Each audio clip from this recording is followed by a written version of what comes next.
সুপ্রভাত, আমার চ্যানেলে জানাই সবাইকে স্বাগত। আর এই ছবিগুলো দেখে বুঝতেই পেরেছো যে কি কথা বলতে চলেছি। কর্তামশাইদের দ্বিতীয় আর তৃতীয় দিন মিটিং চলেছে।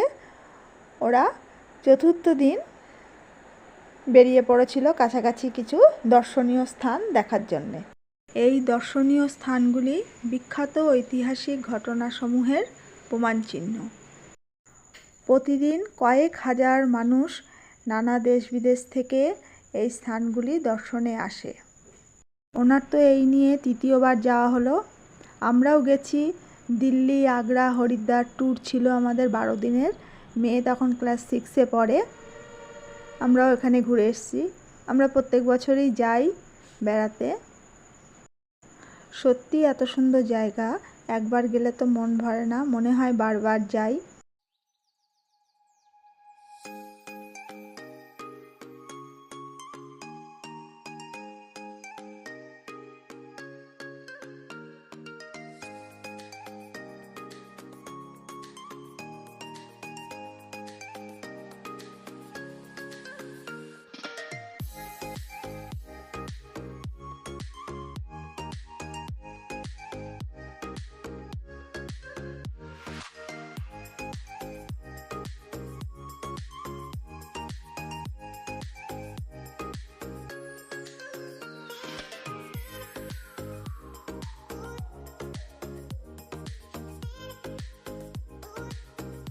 আজকে দুপুরে মেয়ে বলল, মা রান্না করতে হবে না, বাবা টাকা দিয়ে গেছে, আজকে আমরা বিরিয়ানি খাবো।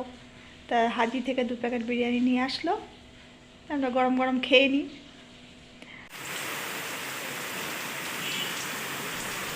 আর আমাদের এখানে দেখো 7 দিন ধরে সমানে বৃষ্টি হয়েই চলেছে, থামছে আর না। আর কর্তামশাই ফোন করেছিল, বলল যে দিল্লিতে এখন রোদ্দুর, বৃষ্টি তো নেই, আর হালকা হালকা শীতের আভা পড়েছে। আর দেখো বিকেলের দিকে বৃষ্টি থেমে গিয়ে একটু রোদও উঠেছিল।